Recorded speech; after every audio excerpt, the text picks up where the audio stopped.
नमो भगवते वासुदेवाय।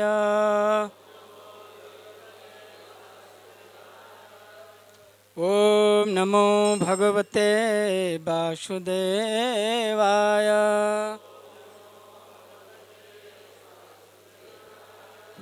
ओम नमो भगवते वासुदेवाय।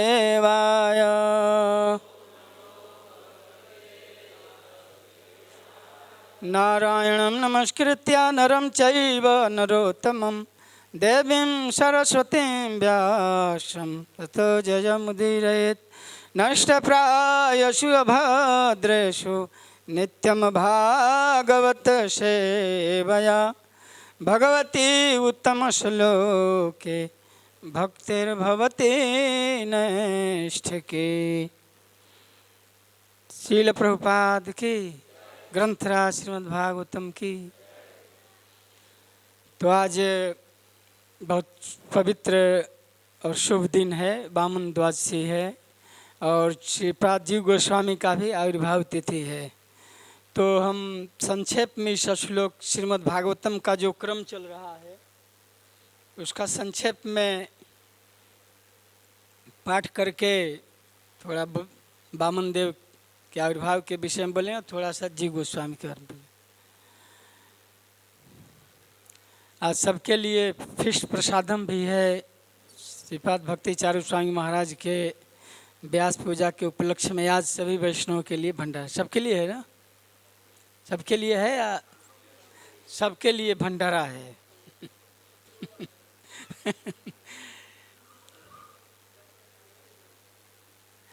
तो श्लोक संख्या है 44 और 45। 44 में अनुवाद नहीं है, अनुवाद है तात्पर्य नहीं है, तो इसको ही पढ़ लेते हैं। किमु व्यवहिता अपत्य दारा आगार्धनादय राजकोश गजा अमात्य भृत्याप्ता ममतास्पदा। अनुवाद: चूँकि शरीर को अंततः मल या मिट्टी में बदल जाना है, अतः इस शरीर से संबंधित साज सामान यथा पत्नियां, घर, धन, बच्चे, रिश्तेदार, नौकर चाकर, मित्र, राज्य, खजाने, पशु तथा मंत्रियों से क्या प्रयोजन? ये सभी नश्वर हैं। इनके विषय में इससे अधिक क्या कहा जा सकता है? कौन कह रहे हैं? प्रहलाद महाराज कर रहे हैं। 45।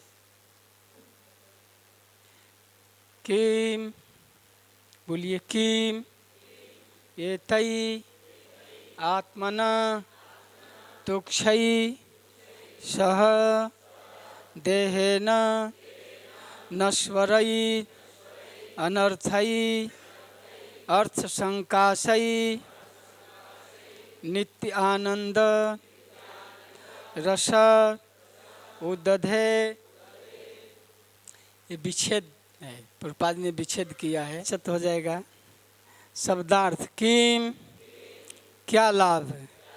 ये तई, इन सबों से, आत्मनः, अपने को, तुक्षयी, जो प्रायः नगण्य हैं, सह, साथ, देहेन, शरीर के, नश्वरयी, नाशवान, अनर्थयी, अनिक्षित, अर्थ संकाशयी, ऐसा प्रतीत होता है मानो आवश्यक हो, नित्य आनंद, नित्य सुख के, रस, अमृत के, उदधे, समुद्र के लिए। अनुवाद एवं तात्पर्य श्रील प्रभुपाद जी के द्वारा। श्रील प्रभुपाद की। ये सारे साज सामान तभी तक अत्यंत निकटस्थ एवं प्रिय लगते हैं जब तक यह शरीर है, किंतु ज्यों ही यह शरीर नष्ट हो जाता है त्यों ही शरीर से संबंध ये सारी वस्तुएं भी समाप्त हो जाती हैं। अतएव वास्तव में किसी को इनसे कुछ लेना देना नहीं रहता, किंतु वह ज्ञानवश ही इन्हें मूल्यवान समझ बैठता है। शाश्वत सुख के सागर की तुलना में ये सारी वस्तुएं अत्यंत नगण्य हैं। शाश्वत जीवन के लिए ऐसे नगण्य संबंधों से क्या लाभ है। तात्पर्य, कृष्ण भावनामृत या कृष्ण भक्ति शाश्वत आनंद का सागर है। इस शाश्वत आनंद की तुलना में समाज के तथाकथित सुख, मित्रता तथा प्रेम व्यर्थ तथा नगण्य हैं। अतएव मनुष्य को अस्थायी वस्तुओं के लिए आसक्त नहीं होना चाहिए। मनुष्य को चाहिए कि कृष्ण भावनामृत स्वीकार करके सदा के लिए सुखी बन जाए। इसलिए प्रभुपाद जी तात्पर्य में बहुत महत्वपूर्ण चीज़ लिखते हैं। प्रहलाद महाराज अपने जीवन का अपना इतिहास वर्णन करते हुए कि किस तरह से नारद जी उनके माँ कयाधु को जब इंद्र मारने के लिए ले जा रहे थे, तो नारद जी अकारण कृपा करके आए और इंद्र से उनकी माँ की रक्षा किए और अत्यंत करुणा से, प्रेम से पूरित होकर उनके माँ को अपने आश्रम में ही रहने का आश्रय प्रदान किया और स्वयं उसका निरीक्षण करते थे। स्वयं नारद जी के निरीक्षण में कयाधु जो है आश्रम में रही तब तक जब तक कि उसके पति मंदराचल पर्वत से तपस्या करके वापस न आ जाएं। और बहुत करुणा करके उन्होंने उपदेश दिया उनके माँ को और प्रहलाद को भी। प्रहलाद महाराज कहते हैं कि माँ कम ज्ञान के चलते या भौतिक देह में या स्वजनों में आसक्ति के चलते उस ज्ञान को धारण नहीं कर पाई, भूल गई, लेकिन मैं उसको याद रखा। जो भी नारद जी ने कयाधु को उपदेश प्रदान किया था माँ के द्वारा, प्रहलाद महाराज भी उस ज्ञान को धारण किए। बच्चा माँ के गर्भ में माँ से हर चीज़ सीखता है, गर्भ में ही। माँ जो खाती है माँ के थ्रू बच्चे को भी मिलता है। माँ की चेष्टाएं, माँ का संस्कार, माँ का चिंतन मनन उस बच्चे पर पड़ता है। इसलिए गर्भाधान संस्कार से ही बच्चे में गुण दोष की आवृत्ति होने लगती है। उसमें माँ से ही बच्चा हर चीज़ सीखता है। भाषा भी जन्म लेता है तो माँ से ही सीखता है। इसीलिए हम लोग मातृभाषा, तो आपकी मातृभाषा क्या है, जो हम माँ से सीखे। माँ के गर्भ में थे तो भी सीखे, खाए पिए भी माँ के नाल से ही। माँ के नाल से बच्चे का नाल युक्त होता है। अब माँ जो भी भोजन करती है उस भोजन का रस नाल के थ्रू, नाभि नाल से बच्चे को मिलता है। और उसके द्वारा हर चीज़ भी उसी वैसा संस्कार भी, वैसा हाव भाव भी, जो माँ जैसा सोचती है वो बच्चे में वैसे संस्कार बनते हैं। बच्चा जब जन्म लेता है तो भी माँ के सानिध्य में रहता है।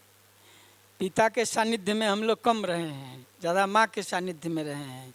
बचपन माँ के गर्भ में और गोद में बीता है, इसलिए माँ का ज़्यादा स्नेह है, ज़्यादा ऋण है। मातृदेवो भव। पिता, लोग बोलते हैं पिता को पिता हो सकेंगे, माता को माता नहीं हो सकती है।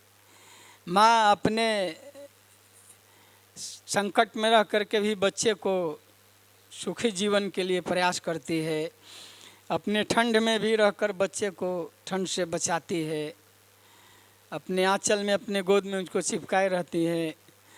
अपने मजदूरी करके भी बच्चे को पढ़ने के लिए भेजती है कि नहीं। आज जन्म लेने के बाद उसको खिलाना, उसका मल मूत्र साफ करना, उसके हर ज़रूरत को पूर्ति करना, गोद में भी मल मूत्र कर देता है उसको सफाई करना, रात में जग जग कर उसकी देखभाल करना, माँ का बहुत स्नेह है। और अंत में माँ सिखाती है, उंगली पकड़कर चलना सिखाती है। माँ प्रथम गुरु है। एक अक्षर भी जो बता देता है वो गुरु है। एक अक्षर शिष्य बराबर, जो गुरु देत बताए, तो माँ प्रथम गुरु है। जो हमें भाषा सिखाती है और चलना सिखाती है। लेकिन मदन मोहन जी हम लोग माँ से सीखे हैं ज़्यादा, इसलिए भाषा पढ़ लो। आपकी मातृभाषा क्या है? जो माँ से सीखे, चाहे अंग्रेजी वाली माँ हो चाहे भोजपुरी की, गोद में ही बच्चा सीख जाता है। और व्याकरण नहीं पढ़ाती है माँ कि व्याकरण पढ़ो तो अंग्रेजी बोलने लगोगे, या हिंदी का व्याकरण पहले पढ़ाऊंगी तब भाषा बोलोगे। नहीं, माँ के साथ बोलते बोलते सीख जाता है। भाषा बोलने से आती है, व्याकरण पढ़ने से तो बूढ़ा हो जाएंगे तो भी नहीं आएगी।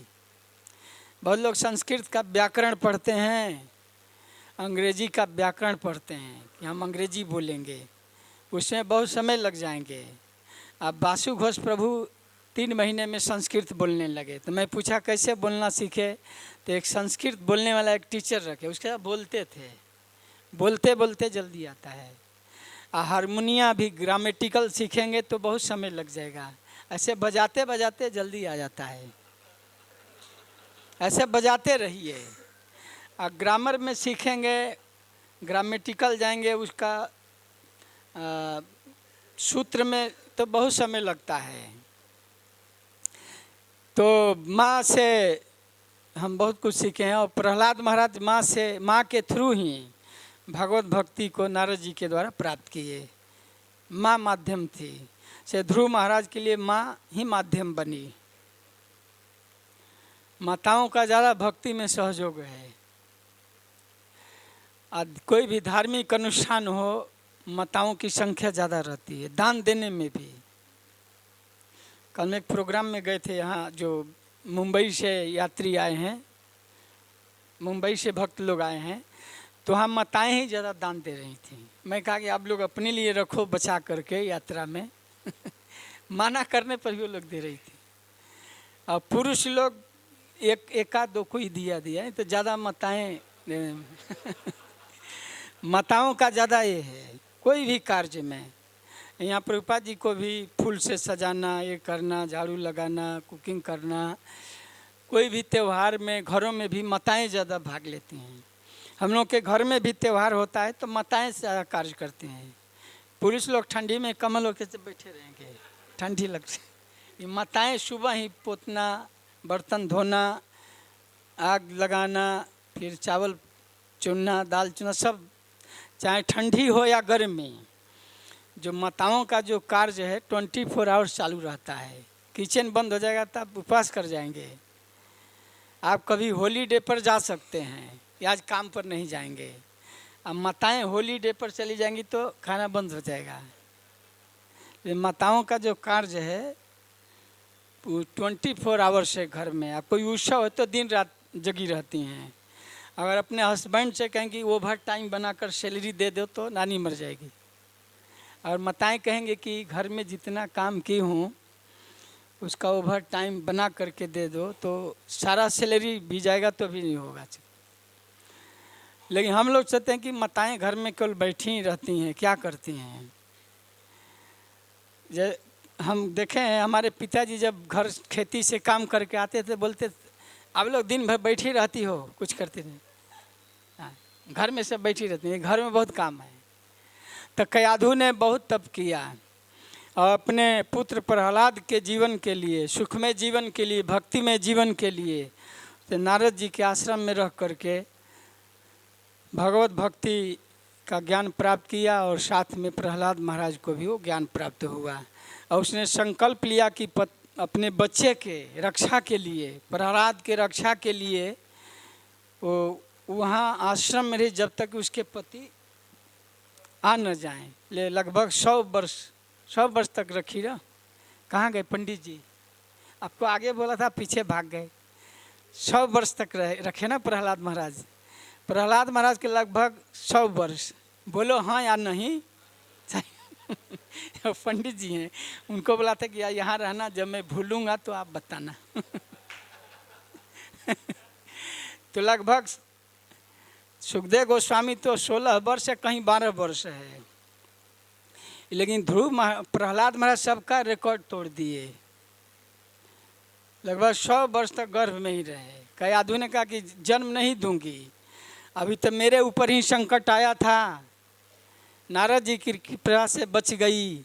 अगर बच्चे को पहले जन्म दे दूंगी तो कोई भी मार देगा कि असुर का पुत्र है, इसलिए जब पति घर में आ जाएंगे तभी जन्म दूंगी। कितना भारी तप किया उसने, किसके लिए? अपने पुत्र प्रहलाद के लिए। एक कविता हम पढ़े थे कि अबला जीवन है तुम्हारी यही कहानी, आंचल में है दूध और आँखों में पानी।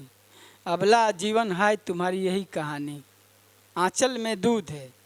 माताओं के अवस्था में साथ दूध रहता है। किसी के बच्चे को देखकर वात्सल्यमयी हो जाती है, दया आ जाती है, बोले गोद में दूध पिलाने लगती हैं और आँख में पानी आ जाता है। किसी को दुख को देखकर तुरंत द्रवित हो जाती हैं। माताओं में करुणा ज़्यादा है।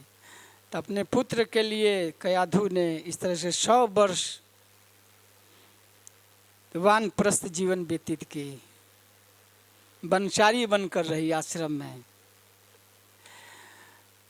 तो यहाँ पर श्रील प्रभुपाद जी प्रहलाद महाराज अपने जीवन के कुछ अनुभव को सुना रहे हैं असुर बालकों से कि हम क्यों व्यर्थ के चीज़ों के लिए प्रयास करते हैं। जो नश्वर है, जो शरीर के साथ ही समाप्त हो जाता है। जितने भी साज सामान हैं, राजकोष है, बंगला है, हाथी हैं, घोड़ा है, खजाना है, ये शरीर से संबंधी हैं। ये धन जौवन पुत्र परिजन इते किया छे परती तीरे। इनका क्या भरोसा है? ये जवानी है, इसका क्या भरोसा है कि रहेगी हमेशा? ये जवानी कब तक साथ देगी? कोई भरोसा, इसकी कोई गारंटी नहीं है। ये धन भी कब तक है? कभी कभी करोड़पति भी खाकपति हो जाते हैं। बड़े बड़े बंगले में रहने वाले भी रोडपति हो जाते हैं, रोड पर आ जाते हैं। ये धन का भी क्या भरोसा है? ये जवानी भी कब तक रहेगी? हम जवानी पर बहुत इतराते हैं, बार बार कंघी से आईना से देखते रहते हैं, एस नो लगाते हैं, एस बाद में नो। एक भक्त कहा कि एस नो मतलब लगा लिए तो हाँ बहुत अच्छा, बाद में धूप आ गई तो पानी जैसा हो गया तो नो हो गया। एस नो, यहाँ एस नो है, थोड़ा ठीक है बाद में नहीं। थोड़ा समय हम खुश रहते हैं फिर रोते हैं, कभी हंसते हैं कभी दुखी हो जाते हैं। ये क्षण क्षण बदल रहा है। कभी हम बहुत अच्छा अनुभव करते हैं, कभी बहुत उदास हो जाते हैं, कभी बहुत सुखद संवाद आता है, कभी बहुत दुखी समाचार मिलता है, कभी मान मिलता है, कभी बहुत अपमान मिलता है, कभी बहुत खाने को मिलता है, कभी नहीं मिलता है, कभी घन घना, कभी मुट्ठी भर चना, कभी वो भी मना। हमारे यहाँ लोग बोलते हैं कि कभी बहुत खाने को मिलता है और कभी मुट्ठी भर चना भी नहीं मिलता है, कभी बहुत सम्मान मिलता है और कभी जूते चप्पल से भी स्वागत होता है। महाराज कहते हैं कभी लोग जिंदाबाद बोलते हैं, कभी वही आदमी मुर्दाबाद बोलता है। यहाँ तो राशन दो नहीं तो आसन दो, महाराज बोलते। ये संसार का नियम है, द्वंद्व, दोनों साथ में रहता है। सब दिन जात नेक समाना, याद रखना चाहिए। कोई जरूरी नहीं कि हम हमेशा बड़े पद पर ही रहेंगे, हमारी हमेशा पूजा ही होगी, ये दिन ये हमेशा ही ऐसा रहेगा, नहीं। कभी दुर्दिन भी आएंगे, कभी खराब दिन भी आएंगे। इसलिए अच्छे समय में हमें ज़्यादा इतराना नहीं है और गलत समय में दुख में हमें घबराना नहीं है, उसको भी सहन करना है। ये दिन जो है द्वंद्व युक्त है, दिन है तो रात है, सुबह है तो शाम है, दोनों साथ है, जन्म है तो मृत्यु भी है। तो प्रहलाद महाराज कहते हैं कि शरीर के साथ जितने भी चीज़ें हैं, जितनी भी वस्तुएं हैं, चाहे डिग्री हो, चाहे पद हो, चाहे सौंदर्य हो, सब चला जाता है। चलम चित्तम चलम वित्तम चलम जीवन यौवनम, सब चलायमान है। संस्कृति जो हमेशा हमसे दूर सरक कर भाग रहा है, हम पकड़ना चाहते हैं लेकिन सरक कर भाग जाता है, वो सरकते रहता है। संस्कृति इति संसारम, जो स्थिति में हमेशा बदलाव आता है। परिवर्तनशील संसार में सबको जन्म के बाद बूढ़ा होना है, मरना है। ऐसा नहीं कि हम हमेशा जवान ही रहेंगे। एक कवि ने कहा कि हमारे सामने हमारी जवानी चली गई, मैं देखते रह गया, कब किधर से भाग गई पता नहीं चला। ये जवानियाँ हमारे जिंदगिया में पार हो गई। लोग गाना गाते हैं हमारे यहाँ। हम तो सोचली कि हुए ई सोना, हम तो सोचे बहुत कीमती है, बहुत बहुमूल्य है, लेकिन भंगार का भी दाम नहीं दिया। हम तो सोचली कि हुए ई सोना, लेकिन लोहा के दाम मिल गई। ई जवानियाँ हमारे जिंदगिया में पार हो गई, पार हो जाएगी, शरीर चली जाती है।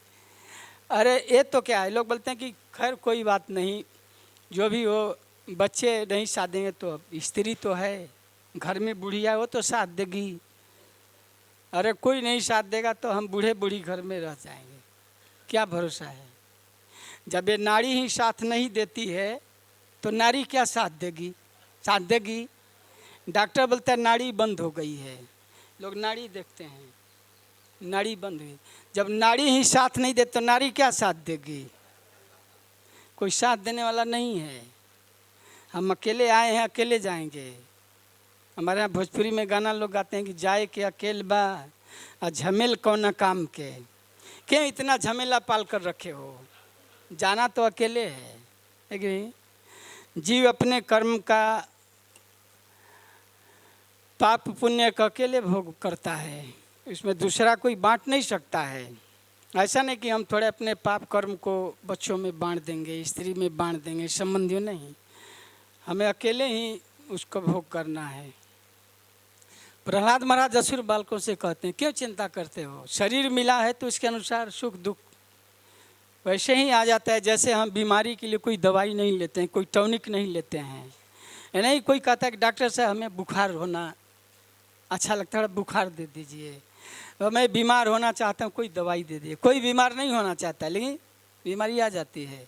वैसे ही जीवन के शरीर के देह जोनी के अनुसार जितना मिलना है उतना मिलेगा ही, इसलिए व्यर्थ क्यों चिंता करते हैं, अधिक क्यों उसके लिए प्रयास करते हैं।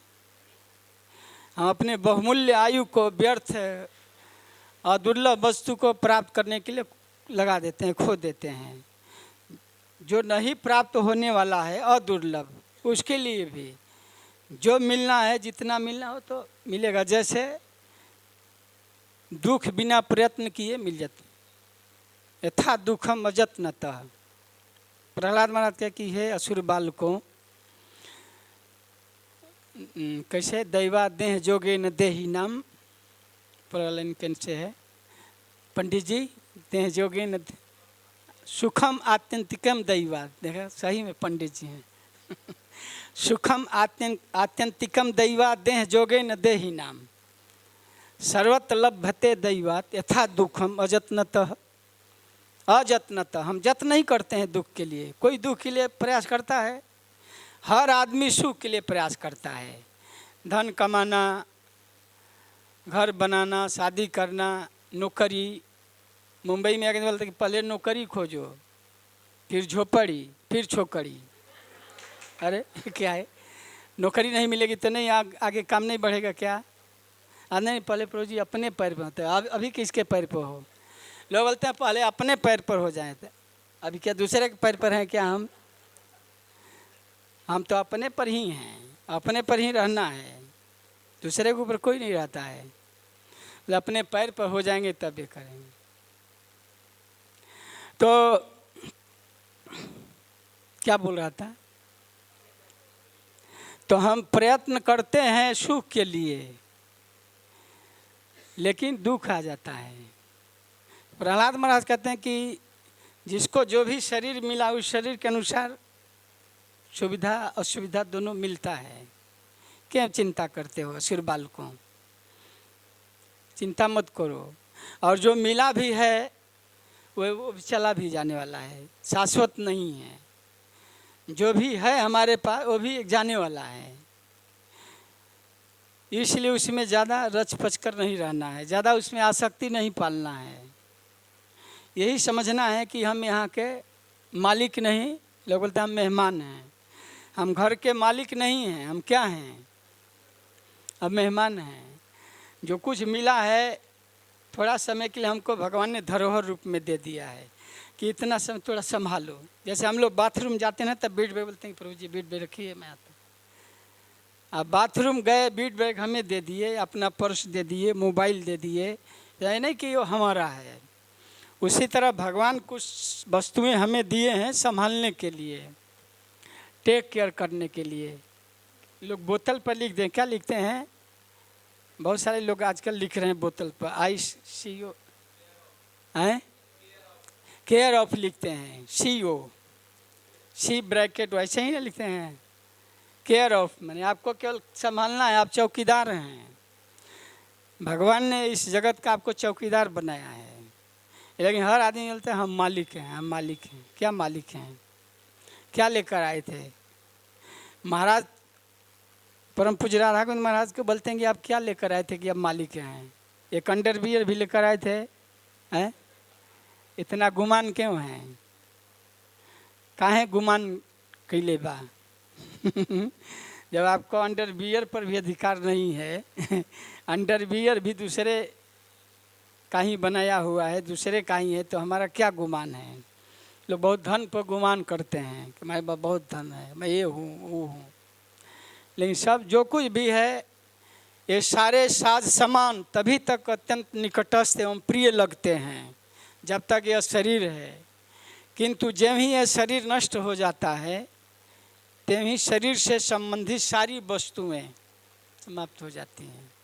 ये धन जौवन पुद आत्मा आत्मज आप्त गृह बीत जने सुशक्ति दुष्प्रापणाय गुणसंग विवर्जिताय मुक्तात्म भी हृदय परिभाविताय। गजेंद्र कह रहे हैं ज्ञानात्मने भगवते नमीश्वर। आत्म अपने शरीर में और पुत्र पौत्र में आत्मज, आत्म आत्मज आप्त संबंधियों में, गृह घर में, बीत धन में, जने सुशक्ति कुटुंबियों में, अपने अनुयायियों में लोग आसक्त रहते हैं। ये आसक्ति बेकार है। जिसको हम पकड़ कर रखना चाहते हैं वही हमें छोड़कर चला जाता है। हम कितना भी ज़बरदस्ती पकड़ कर रखें वो समय आने पर छोड़कर चला जाता है। जैसे जाल में मछली और जल दोनों रहता है, लेकिन जल मछली को छोड़कर चला जाता है, और मछली जल से इतना आसक्त रहती है कि जल के बिना मर जाती है तड़प तड़प कर। जल से इतनी आसक्ति है मछली की, जाल परे जलजात बही तजी मिनन को मोह, और रहीमन मछली नीर को तऊ न छाड़त छो। मछली व्यर्थ ही जल से इतनी आसक्ति पाल रखी है, जाल में फंस गई जल भी, लेकिन जल तो निकल जाता है, और मछली जल के बिना तड़प तड़प कर मर जाती है। वैसे हम कोई हमारे स्वजन मर जाते हैं, हमारा धन चला गया तो लोगों का हार्ट अटैक हो जाता है। बड़े बड़े उद्योगपतियों को मान लीजिए रातों रात शेयर में करोड़ों रुपया नुकसान हो गया तो हार्ट अटैक हो जाता है। या कोई अपना संबंधी या अपना स्वजन या अपना प्रिय पुत्र मर गया तो लोग मर जाते हैं, उसको सर्वाइव नहीं कर पाते हैं, सहन नहीं कर पाते हैं। तो हमें ये सोचना है कि सब जाने वाले हैं। हम ट्रेन में बैठे हैं, सबका आरक्षण है, सबका गंतव्य अलग अलग है। जैसे हम मुंबई में अंधेरी बैठे तो कोई मलाड उतरता है, कोई गोरेगांव, कोई जोगेश्वरी, कोई दहीसर, कोई मीरा रोड, अलग अलग सबको जाना। परिवार रूपी कोच में हम बैठे हैं। परिवार ट्रेन का एक कोच है, AC कोच हो चाहे स्लीपर हो चाहे जनरल कोच हो, सब एक साथ चल रहे हैं, लेकिन सबका गंतव्य अलग अलग है, सबका डेस्टिनेशन अलग अलग है, अलग अलग जाएंगे। इसलिए उसमें क्या आसक्ति पालना है। महाराज कहते हैं कि लोग बोलते हैं हमारी सीट है, आप क्यों बैठ गए, हटिए। तो सीट किसकी है? हम तो थोड़े समय के लिए रिजर्व किया गया है। सीट तो रेल विभाग की है। यहाँ बोलते हैं सीट हमारी है, आप क्यों बैठे, हटिए हटिए।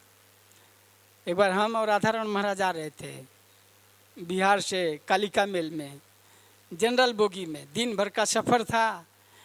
तो जनरल बोगी में एक आदमी सोया था, बड़ी भीड़ थी, मोटा आदमी था, और वहाँ खड़ा भी नहीं होने दे रहा था।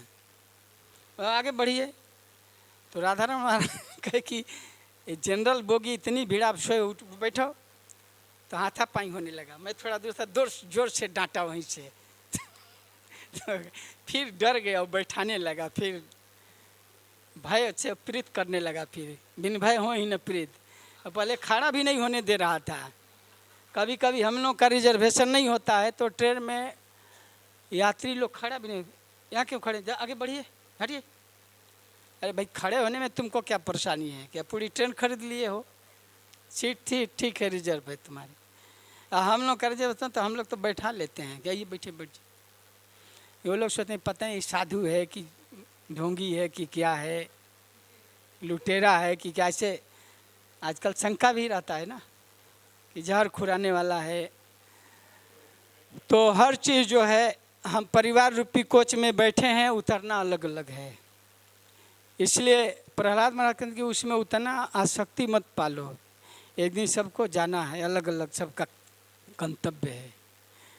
प्रभुपाद जी लिखते हैं कि हमें अतएव मनुष्य को, प्रभुपाद जी अब कंक्लूड कर रहे हैं, इसका समरी दे रहे हैं, अतएव मनुष्य को अस्थाई, अस्थाई नहीं अस्थाई वस्तुओं के लिए आसक्त नहीं होना चाहिए।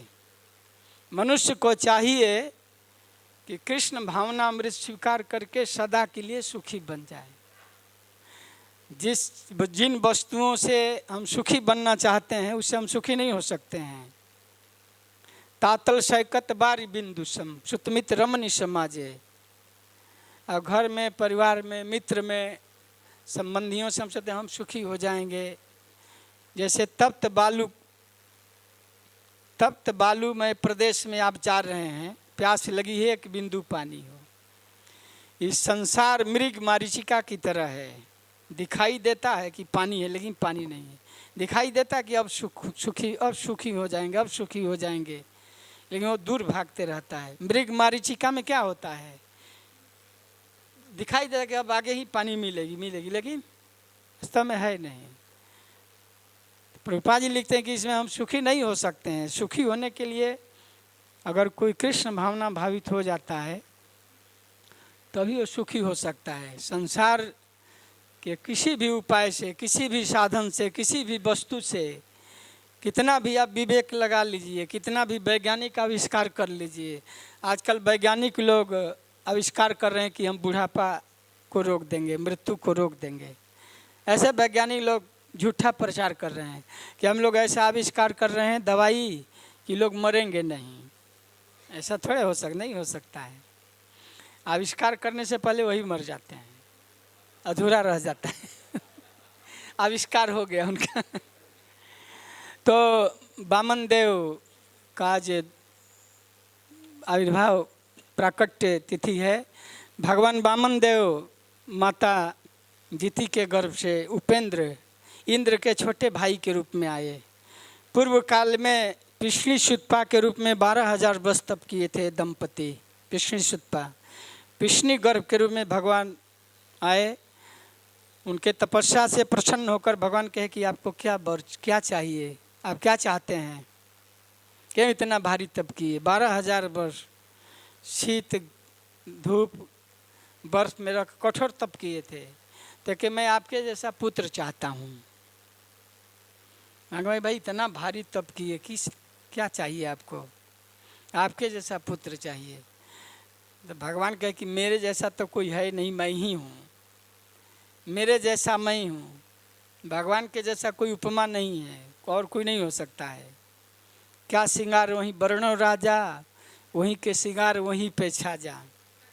उनके श्रृंगार का, उनके तुलना का, उनके शक्ल का, उनके हाव भाव का कोई मिलेगा नहीं। बोले मेरा जैसा तो कोई हो ही नहीं सकता है, चलिए मैं ही आपका पुत्र बनकर आ जाऊंगा। तो भगवान पिष्णी गर्भ के रूप में और फिर दूसरे टर्म में उपेंद्र के रूप में वामन देव। वामन क्यों बने कि माँ दीति ने भारी तप करके कहा था कि मेरे पुत्रों को स्वर्ग का राज चाहिए। स्वर्ग पर बलि महाराज का साम्राज्य स्थापित हो गया था और सारे अदिति के पुत्र जो है जंगल में, गुफा में इधर उधर छुप गए थे। अपना जान बचाने के लिए इधर उधर छुप गए थे, मधुकरी मांग कर खाते पीते थे, जो भी हो हमारे पुत्रों को राज्य चाहिए। तो भगवान कहे भाई भक्त से कैसे लड़ाई तो नहीं कर सकते हैं। महाराज कहते हैं कि भगवान सोचे कि ये भक्त वो भी भक्त है, ये भी भक्त है, बड़ा असमंजस में है, किसको खुश करूं किसको नाराज करूं। होता है ना कि भी दोनों भक्त ही हैं और दोनों का मांग एक ही है, दोनों एक ही चीज मांग रहे हैं। एक पहले से बैठा है तो उसको हटाना कैसे चाहिए, तो भगवान के भीख मांगते हैं। चलो, अब भीख मांगने के लिए छोटा बनना चाहिए। अब मधुकरी करने जाएंगे, पूरा सिल्क का धोती कुर्ता, अब महंगा घड़ी पहन कर जाएंगे मधुकरी के, तो लोग बोलेंगे इतना महंगा पहने, बड़ा पर्स में रुपया भरे हैं, तो मधुकरी मांगने भी संकोच होगा, और देने वाला बोलेगा इतना लग्जरियस ड्रेस पहना है और मधुकरी मांग रहा है। आजकल फैशन हो गया है, लोग पैसा रखे हैं खूब महंगा मधुकरी मांगते। मधुकरी किसके लिए है? मधुकरी करिए और मौज मस्ती करिए, इसके लिए नहीं है। जो बहुत विरक्त हैं, जिनके पास लोटा थाली गिलास भी नहीं है, गमछा में रोटी मांग लेते हैं, नमक खा लेते हैं, विरक्त। जो एकदम भजन प्रेमी है, दिन रात भजन करते हैं, उनको फुर्सत नहीं है, उनके पास न बनाने के लिए कोई स्थान है, वैसे लोगों के लिए है। मांग कर रोटी खाई और मौज मस्ती करे। तो ब्रजवासी लोग कहते हैं कि ब्रजवासी के टुकड़े 9-9 हाथ के दांत है, अब भजन किए तो उभरे नहीं तो फाड़े हाथ। ब्रजवासी के टुकड़े मांग कर खाएंगे, वो बहुत परिश्रम से पसीना बहा करके खेती करते हैं, और मांग कर मौज मस्ती करेंगे, खा करके भजन करेंगे तब उभरेंगे, नहीं तो फाड़े हाथ, ब्रजवासी लोग कहते हैं। ब्रजवासी का खाए तो उससे ज़्यादा भजन करिए, उनको दान दीजिए, तो अपना पैसा सेविंग में रखिए और उनका मांग कर खाइए, ये नहीं चलेगा।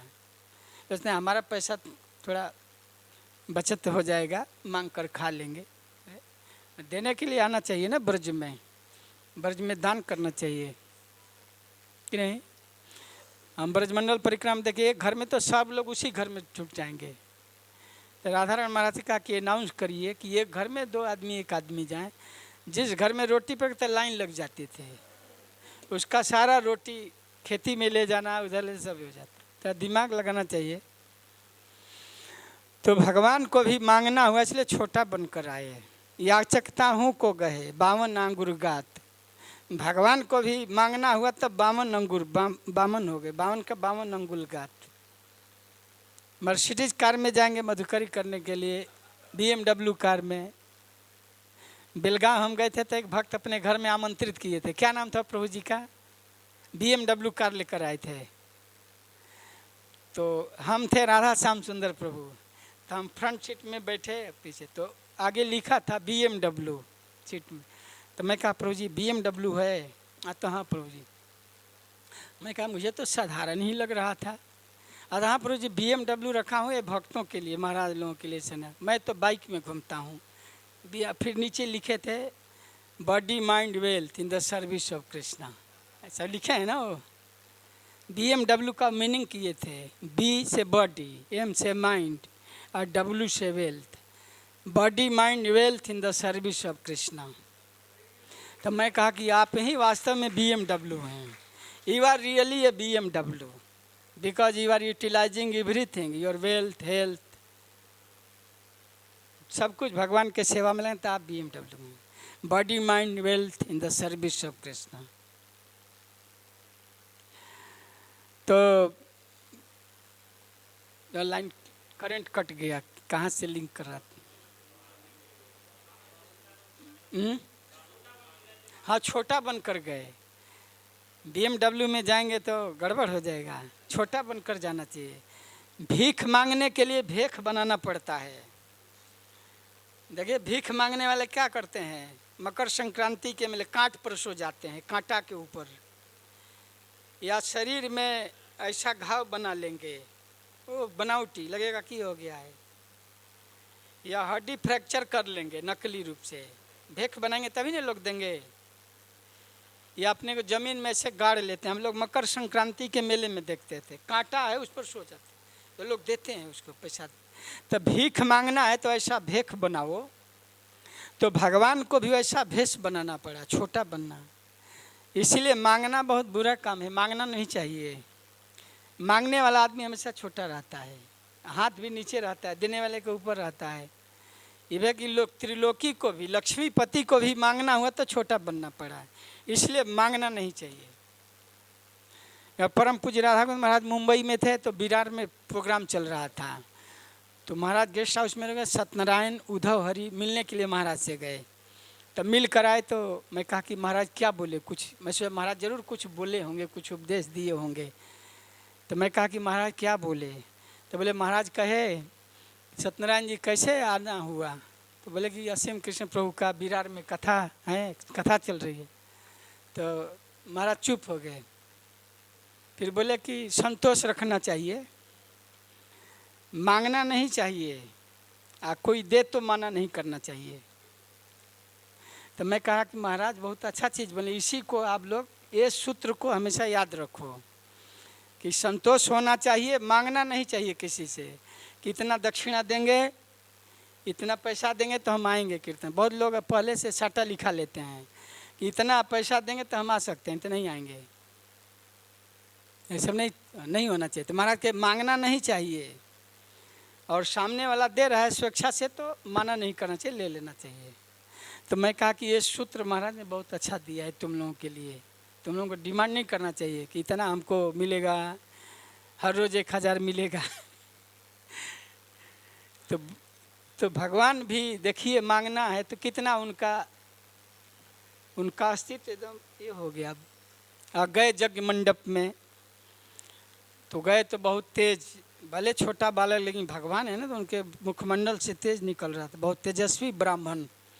बलि महाराज देखकर बहुत प्रभावित हो गए, बोले कि हमारे ऐसे जग मंडप में ऐसे योग्य ब्राह्मण पधारे तो उनको दान देना चाहिए, पात्र को दान देना चाहिए, योग्य ब्राह्मण को, योग्य भक्त को। दान पात्र में डाला जाता है, मंदिर में पात्र है, डोनेशन बॉक्स, कचड़े बॉक्स में डाल देंगे तो उसका कोई लाभ नहीं मिलेगा, इसलिए पात्र में डालते हैं। लिखा रहता है दान पेटी में दान दीजिए। तो भक्त लोग भी योग्य भक्त ब्राह्मण वो दान पेटी हैं, उनमें डालेंगे तो भगवान तक पहुंच जाता है। गाय के द्वारा वैष्णवों को दिया हुआ, अग्नि के मुख में आहुति दिया हुआ भगवान को मिलता। भक्त जो है ATM कार्ड हैं, ऑल टाइम मनी या ट्रांसफ़र मनी है। ATM है ना, ऑल टाइम मनी। एक भक्त हमारा कृष्ण भजन तो बोला कि हमारा ATM झोली माला है, ऑल टाइम महामंत्र। हम लोग ऑल टाइम महामंत्र जपते हैं ना, तो ये माला झोली क्या है, ये हम लोग का यही ATM है, ऑल टाइम महामंत्र। बता रहा था कर क्या नाम है, कृष्ण भजन। तो भक्त को भक्ति जो है ऑनलाइन मनी ट्रांसफ़र है, भक्त को योग्य पात्र को दिए तुरंत भगवान को ट्रांसफ़र हो जाता है। बलि महाराज देखे कि हमारे यज्ञ में ऐसे योग्य ब्राह्मण का पदार्पण हुआ तो इनको देना चाहिए, दान पात्र को देना चाहिए, अच्छे व्यक्ति को। वृथा दानम समर्थेषु वृथा दीपो दिवापि च। नीति शास्त्र में लिखा कि वृथा वृष्टि समुद्रेषु, समुद्र में वर्षा व्यर्थ है, खेती में हो तब न कमाएगा, वहाँ तो ऐसे ही पानी है। वृथा वृष्टि समुद्रेषु वृथा तृप्तस्य भोजनम वृथा दानम समर्थस्य वृथा दीपो दिवापि च। दिन में दीपक जलाना व्यर्थ है। से पात्र को देखिए, पात्र स्वयं तेजस्वी ब्राह्मण के रूप में बालक है तो दान देना चाहिए। बोले कि मांगो, आपको कुछ देना चाहता हूँ। बोले क्या देंगे आप? 3 पग भूमि दे दीजिए। समय समाप्त हो गया 2 पग में ही, अब तीसरा पग बाद में हम कहेंगे, 9 बज गया है। जी गोस्वामी के बारे में ही बोलना था लेकिन समय, तो भगवान बड़े ट्रिक से कहे कि बलि महाराज कहे कि क्या 3 पग की बात कर रहे हो, कोई साम्राज्य मांग लो, कोई 1-2 कंट्री दे देता हूँ, अमेरिका है, इंडिया है, चाइना है, ये सब क्या मांग रहे हो? बालिशमती है तुम्हारी, चाइल्डिश हो आप, तुमको मांगने भी नहीं आता है। मैं राजा हूँ, त्रिलोकी हूँ, ब्राह्मण के बालक को मांगने भी नहीं आता है। अरे इतना मांग लो कि तुम्हारी 7 पीढ़ी भी दूसरे के हाथ न पसारने जाए। भगवान कहे मैं संतोषी ब्राह्मण, इतिहास पुराण पढ़ा हूँ, बड़े बड़े राजाओं का इतिहास पढ़ा हूँ, ज़्यादा होने से संतोष नहीं होता है, अति संग्रह न कर्तव्य, मुझे 3 पग ही चाहिए। बोले चलो असुरों से नपवा देता हूँ, असुरों का बड़ा बड़ा पैर है, कई किलोमीटर में माप देंगे। बोले नहीं नहीं, मैं इन्हीं पैरों से नापूंगा। अब मापना हुआ तो बड़ा पहले छोटा सैंपल भगवान दिखाए, छोटा, अब बड़ा नापना हो तो बड़ा पाँव दिखाए। छोटा बोले नहीं इसी पैरों से नापूंगा, सैंपल बहुत छोटा था, छोटा छोटा पाँव। अब मापना हुआ तो बड़ा रूप बना लिए।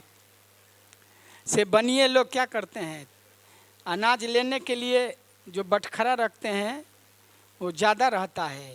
पहले पत्थर का बटखरा बनिए लोग रखते थे गांव में, अब तो लोहे का आ गया ना। तो 2 बटखरा हमारे गांव में एक बनिए थे, 2 प्रकार के बटखरा पत्थर का रखे थे।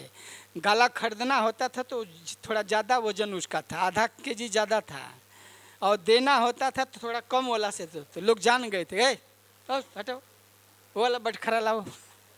तो भगवान दिखाने के लिए छोटा बटखरा दिखाए, छोटा वाट बोलते हैं ना, 1 केजी का वाट है, 2 केजी, और लेना हुआ तो बड़ा वाट से मापने लगे, सब माप लिए। अंत में कहे कि तुम झूठ क्यों बोला, बड़ा त्रिलोकी हैं, आप त्रिलोकी हो। महाराज कहते हैं भगवान त्रिलोकी के सामने वो त्रिलोकी बन गए थे बलि, उनको भी थोड़ा ये हो गया था कि मैं बहुत बड़ा राजा हूँ। भगवान इतना शेखी बघार रहा था, कहाँ है तीसरा पग के लिए।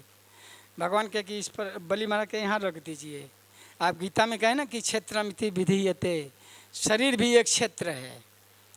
और नीति में कहा गया कि महाराज कहते हैं कि धन से 10 गुना शरीर का कीमत होता है। आपके पास 1 करोड़ संपत्ति है तो 10 करोड़ शरीर का कीमत है, तो हमारे शरीर का भी कीमत है, तीसरा यहाँ रख दीजिए। इस तरह से बलि महाराज सब कुछ देख करके भगवान के कृपा को प्राप्त किए, उनके चरणाम्बुज को मस्तक पर धारण किए, और उस साम्राज्य को लेकर के भगवान अपने भाई को दे दिए और उनको सूतल लोक का साम्राज्य दे दिए। इस तरह से भगवान दोनों भक्तों को खुश कर दिए। बलि को भी बुरा नहीं लगा, उनको भी कृपा प्रदान किए, अदिति को भी खुश कर दिए। और जीव गोस्वामी का आप लोग सुन लीजिएगा, समय समाप्त हो गया है। हरे कृष्णा, धन्यवाद। श्रील प्रभुपाद की, ग्रंथराज श्रीमद् भागवतम की।